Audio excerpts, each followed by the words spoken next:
Hello, everybody. Billy O here, diving deep with an investigative report on the old cast.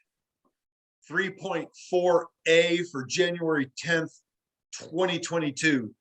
We have a special guest with us, one of our several Huns Sevens scholarship recipients, Shamal Shoemaker. Shamal, how you doing? Oh, pretty good, just living life in Austin. Yeah, how was practice this week? Practices have been pretty good, We've been getting really warmed up for the Blacks coming up this weekend. The boys are just ready to go. Well, that's very, very cool, brother. Yep. So we try to dig deep with the old cast and sometimes ask the tough questions. And Biff, the legendary Biff, a modern day Renaissance man, DM'd me and said, "Hey, Overton, why don't you do a show about the Huns scholarship?" So Biff, here we are, brother. Here we go. Shamal, where'd you go to college? For the people that don't know. So I studied at American International College in Massachusetts. And you played rugby there how many years? 3 years. How'd you get turned on to rugby in college? Did you played it before college? Yeah, I played in high school. A buddy of mine just said, "It's like football, come play." I was like, all right.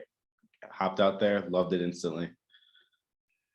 You played in high school. Where'd you go to high school?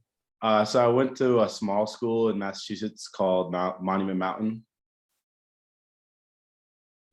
And they had an active rugby program there? They had like 6 different high schools combined in one rugby team. So like they're dragging in kids from like all over the place to play because it wasn't well known where I'm from. So is that a suburb of Boston? It's like hour and a half outside of Boston. It's like a small town. Nice. Yeah. So you're a flanker, right? Were you always a flanker? Always a flanker. Yep.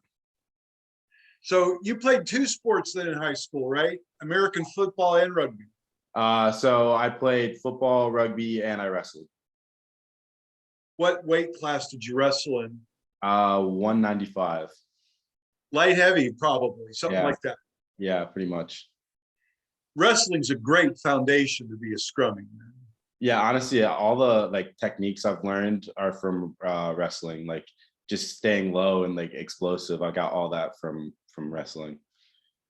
Very cool. So you fast forward, you go to college, you studied what? Criminal justice. Holy shit. So you're going to be like FBI someday or something. Something along the lines, who knows? That sounds really cool, man. Yeah. My wife and I are really into FBI shows. So yeah. Good luck to you. I hope that happens. Thank you. So you're playing rugby in college. Mm-hmm. That's a small college, right? Yep. Small college, but well known for rugby. A lot of like big names come out of there. Right. And your coach is a Hun during the national championship season, right? Mm-hmm. Corey Mumpson. He was the one who actually put me on to the summer scholarship program. And also, for those keeping track at home, whoops, I hit the wrong button. For those keeping track at home, here he comes again, Biff. He was Biff's roommate, right? Yep, Biff's roommate. Biff is everywhere. He's in the past, he's in the future. It's amazing. Hasn't aged one bit. So, did Corey tell you any Biff stories? It was more Biff telling me Corey stories. Because Corey was my college coach, so like he couldn't really delve into details. But Biff did let loose on all the details. That's pretty funny. Biff has a lot of great stories. There's no doubt about it. What did Corey tell you about the Huns? He pretty much told me about the family culture it created for him. Like when he moved down here, told me how much better of a rugby player I'd become if I went down there and played with you guys, and just how much he loved it. So I know I talked with you once, and you said that out there the Huns kind of have mixed reviews. Yeah, a little bit.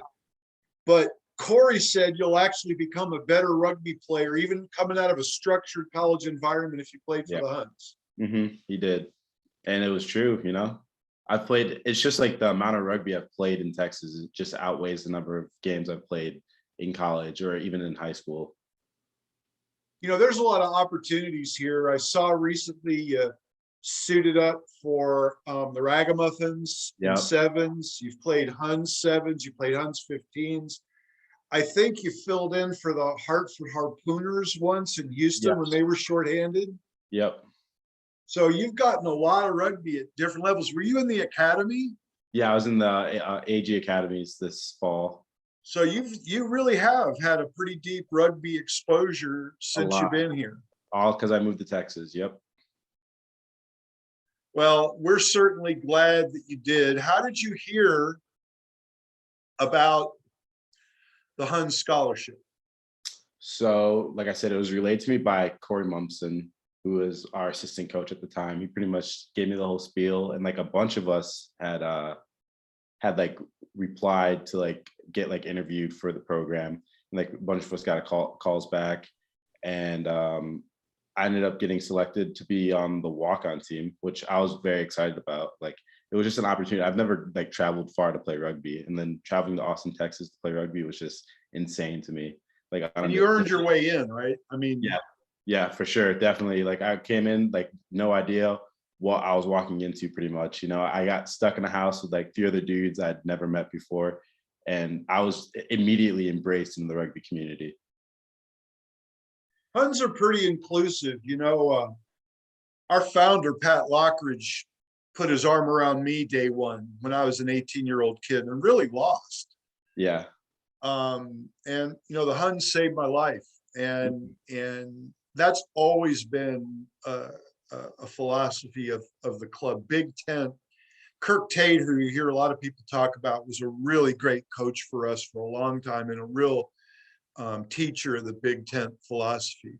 So you come down here, and that was just this. Was that just this last summer, or was it your second summer? This was 2 summers ago. I All think right. it was a junior. My first summer was sophomore year. My second summer was junior year. So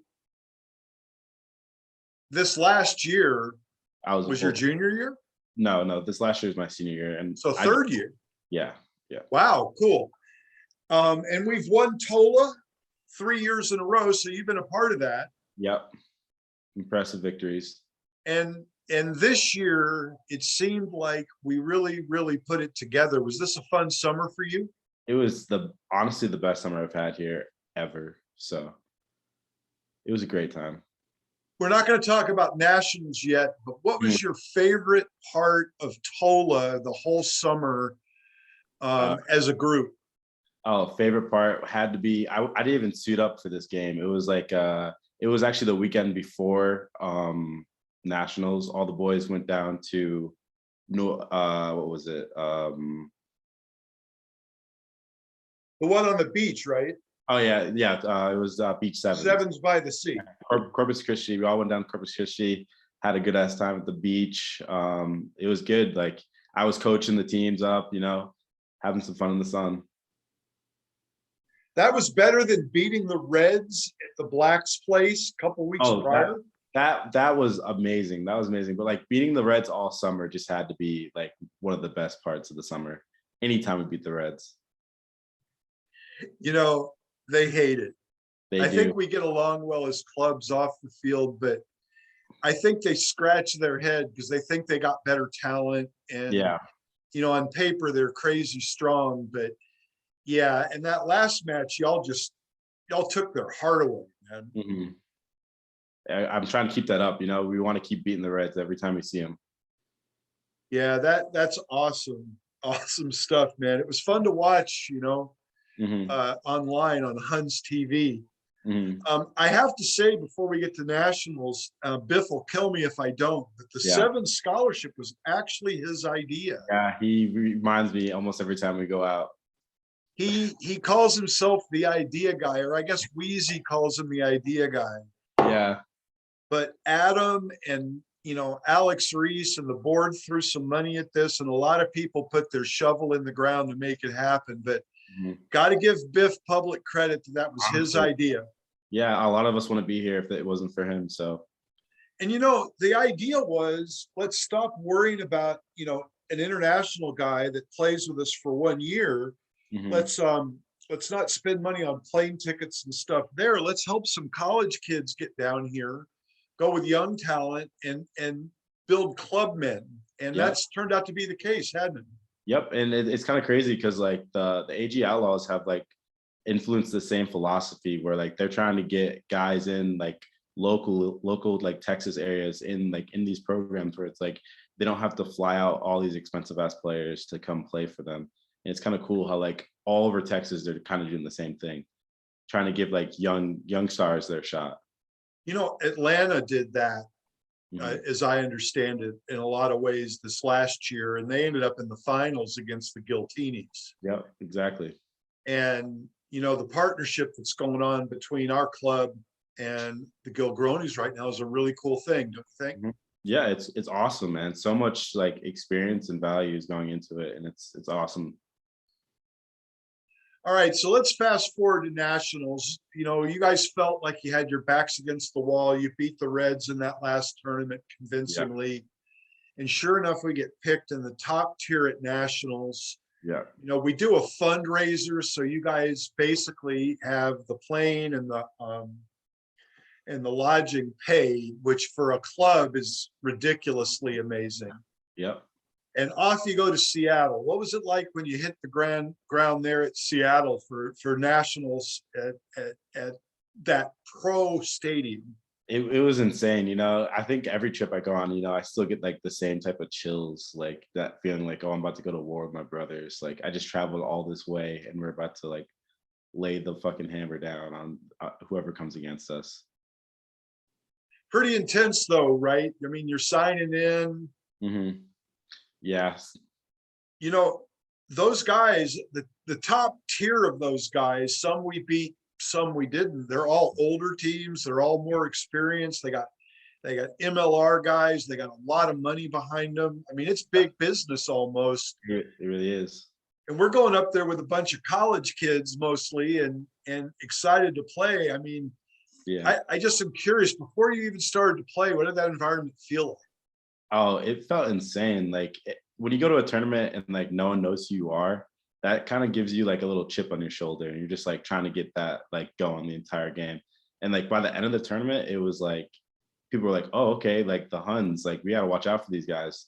And it was just awesome. That feeling is awesome. As an old fart like me too, it's really awesome. We gravitated for years away from the traditional Huns jerseys. Hmm. And the last few years, we've bought kits for all three sides to wear the traditional hoops. Hmm. So seeing you guys out there playing in jerseys that resemble what we played in from day one Yeah. was really awesome for me to watch. Yeah, it was actually And an awesome feeling getting to keep our jerseys after the tournament. Like I've never been able to do that ever. Like just keep our jerseys after a tournament. It's actually like unheard of for me. I thought that was a really nice touch by Brian Wellborn, our new director of rugby this year. He was a coach last year. Mhm. When I played, we had to buy our own jerseys, and we didn't even have numbers until I'd played for like 8 years, until like the early 80s. Yeah. I've got one of my old game jerseys still in my closet, long sleeve cotton, crazy heavy Yeah. Yeah. in Texas. I But love that style. Yeah. I think it's really awesome you guys got to keep them too. And son of a bitch, I'm going to find you when you're an old man if I'm still alive. If it's not hanging in your closet, Yeah, you and I are going to go.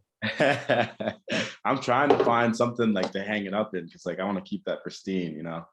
Well, Hobby Lobby, I don't really agree with their politics, but they sell really nice shadow cabinets you can hang on your wall for stuff like that. Yeah, I've got yeah. mine on the wall and those things, several jerseys. Yeah. So now we're playing rugby. You guys, I thought, played great defensively, and we're literally just a hair away from beating the Lions in the first match. I mean, Yeah. one forward pass that was really close here or Mhm. there. You guys actually win that game. They won the whole tournament. And then you rebound and had two great games on Saturday. What did it feel like when you guys really started to put it together? You got all those Huns cheering for you up in the Yeah. end zone. it's really tough, you know, coming out after losing a game and then still having like a whole day ahead of you, and like you got to keep like this your spirits up in a way where it's like you can't put your head down. Like, yeah, we just lost, but we're still in this tournament. And I think like the guys handled that really well. Like we came back, we regrouped, we talked, we took our breaths, and like we went right back in. And it was awesome. It was awesome beating like Old Blue and like Whack, like all these big names. And like after that, our confidence just went through the roof. Well, you could tell just listening to the sideline bullshit that New York, um, I can't remember if that was Saturday or Sunday. I think it was Saturday, but Yeah, it was the first day. they just expected to beat you guys. Hmm. You could just tell from the Yeah. stuff they were saying on Yeah. the sideline. Yeah. And one of those guys ran over Jack Casey. I've given him some shit and scored a try Yeah. and really whooped it up. And Jack just shook it off, said, "My bad, no big deal." And then Jack was the man of the match after that. Yeah. He was Yeah. on I fire. love Jack Casey, man. Jack Casey, like he does something wrong, and then like he just takes it back to him every time. Like he's a phenomenal player.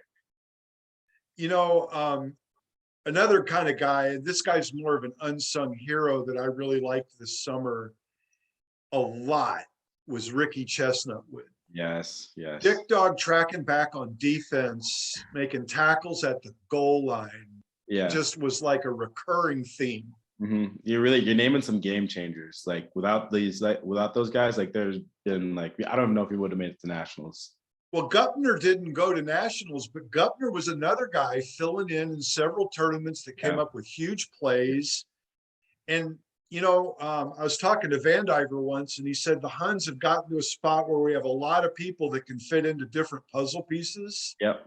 And I really, yeah, I'd Go really ahead. have, I'd really have to give that to Adam Scheidler. Like he's really like he prepared us so well that summer that like it really felt like anyone could fit in anywhere. Like we just need someone to do their job, and that's really what everyone got done that summer. Adam was already a Huns Hall of Famer in my Yeah. mind, but you came along after our down season. We won the national championship. A lot of our guys went pro. And I think we won one match, tied two, and lost all the rest, and they wanted to relegate us. Yeah. And the players took a vote. I think the only players still playing are Biff, Zach, and JP from that vote to stay D1, and they let us stay D1. And we slowly built back, like 500, then 750, and then last year we were top of the table. Yeah. In 15s. And I agree with you. I think that's Adam. What really stands out about him as a coach to you? Man, for me, Adam is just like he's always in my ear. Like no matter what I do, he's in my ear. If I do something bad, he's in my ear. If I do something good, he's in my ear. Like that positive reinforcement he gives is incredible. Plus the like you need to fucking pick it up enforcement he gives out is like phenomenal. Like everyone needs that coach that's just on your back 24/7. Well, you know, he was a scrum half, and I never saw him play, but he was a damn good scrum half. He played on select sides at Rugby Town Sevens. He was all Texas as a scrum half, I think, when the Huns were, you know, just working their way back into the playoffs and stuff in D1. That guy could play. I really like I see him play sometimes. I'm like, damn, I wish I could play with Adam. But he's playing in like these like over like whatever 40, 50, whatever games that is. Don't tell Adam he's playing in over 50, dude. That's all right. So now let's go to Sunday. We came out kind of flat the first match on Sunday. I don't know what happened. I'm sure you guys were pumped up and ready to go and all that. Another loss, first game. Mm-hmm. Yeah, it's really like the combination of like the whole weekend, like just licking our wounds after a heartfelt day the day before, and then coming out to a really strong side, the West Ronins. It was tough, but like I can remember like we were staying in the game, like we were really there, but it's just like we had some injuries. I forget who got injured, but like we had some guys down. It was just tough.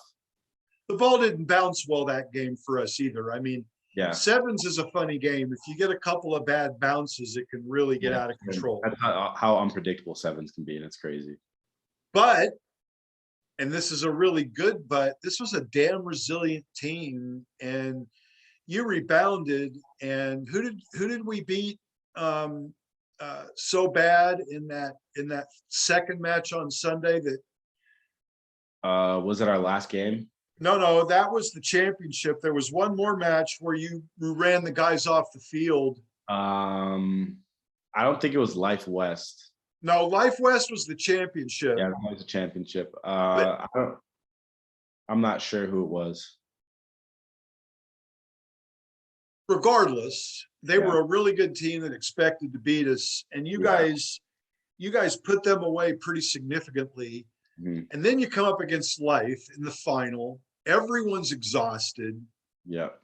Life is yet another big name. We've already got a couple of good scalps in our belt. That was an intense final because it wasn't super offensive, but the defense was out of control. What was it like to play in that game? Yeah, I've grown up hearing about Life West. Like I've had a lot of like good teammates go and play for Life West, and I played against like one of my teammates from AIC. Like it was intense. Like there was a lot in it for me for that game, and like to come out with a W was just insane. Like I still think about it to this day. Like damn, I beat Life West. I'd be thinking about it too. Shit, dude. I was watching these things. I was on a family reunion vacation. Mm-hmm. In Aruba, and I'm like leaving family dinners to watch the Huns play on the internet. I'm like, sorry, gotta go. Yeah. All right, so you win. The only teams that beat you were in the final. Mm-hmm. So even though we've officially finished fifth, you can make an argument somewhere even higher than that, maybe. Yeah.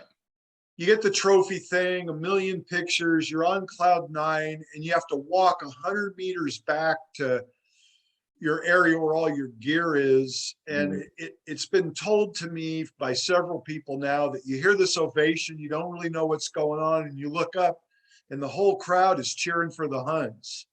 Insane moment, insane. Like I see my teammates walking in front of me, like most of them limping, and then all we hear is just a standing ovation by people, and it's just like, wow, that's impressive. Like I've honestly never heard that in my life playing rugby. It was awesome.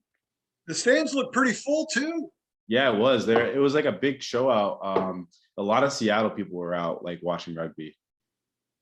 And then right after that, Brian's all jacked up and he's like, hey guys, keep the jerseys, right? Yeah, that's exactly what happened. Yeah. It's like Christmas. He gets back to the board. We're like, Brian, where are all the jerseys? He's like, I gave them away. And we were all like, all right, we'll make that work. That is so cool. Yeah. That is a great, awesome moment. Punctuation to the story. So you've been with us 3 summers. This is going to be your third 15s campaign then, right? This is my second, yeah. Yeah, because of school. Yeah. Why don't you we're going to start winding it down a little bit. Mm-hmm. Why don't you tell everybody what makes the Huns special to you? Why is this a great place to move, get a job, and continue to play rugby? So I say this every time, like I see one of the old boys, like Biff or like. Don't tell Biff he's an old boy. Any one of them. He's an old boy. He's an old boy. But like it's crazy coming to a club where it's like you have like older guys to look up to. It's like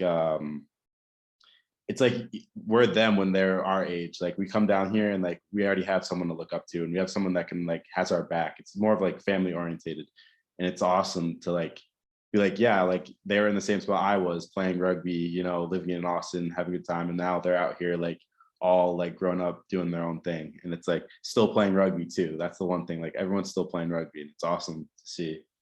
I tell you, dude, I'd give anything to go back to being my 22-year-old self playing with y'all right now. What you guys got going on as a group is super special. I love doing what I'm doing still. Yeah. Super special to see what y'all are doing. It's honestly like just Nixon Field alone, like everything they've built out there is just insane. Like I tell people about it, they can't believe it. Like everything we've built, dude, you're part of we. Yeah. It ain't they. Yeah, it's us. So as we get ready to close here in a minute or two, we really wanted to delve into the Huns scholarship, and you've touched on it. Mhm. What would you say to kids out there when they hear about the scholarship, if they're applying for the scholarship, if they're thinking about coming to play for the Huns? So actually, this year I got to be on like both. I've seen both sides of it. So I was like I was recruited, and I got to be a recruiter, and like on both sides of it, it's like one, the program is awesome. Like we have such great like coaches, such great facilities to use, and then we have like just the team part of it is awesome, and then we have uh like the player side of just like being able to come down here. They'll hand out scholarships, whatever. But even if you don't get a scholarship, you can come down as a walk on, like I did, and you can show everyone what you got, and then you'll end up getting scholarship money anyways. Because like, if the coach sees something in you, then like you're gonna get money, you know. And the experience is worth it too, right? The experience is definitely worth it. Like the rugby and then Austin alone, it's a great time. Austin's a pretty nice party town. Hmm. It always has been, man. Right. Well, look, just to accent what you just said, I texted yesterday with a friend of mine I met 47 years ago Hmm. on the rugby field. We exchanged Christmas cards. I was giving him shit. And I texted with another one this week too. I mean, friends I made 47 years ago, I'm still in touch with all the damn time. And I'm hoping they're going to come to the Old Boys Day in April. Yeah. All right, man. This has been a great talk. I appreciate all your insights on this. And I think we've given Biff enough credit to Yeah. last him at least Honestly, for a few days. you have a big head. Any last words before we sign off? Not really. Just Huns to the moon. Huns to the moon. Big game this weekend against the Blacks. Go Huns. Yep, beat the Blacks. All right. Take care, man. You too.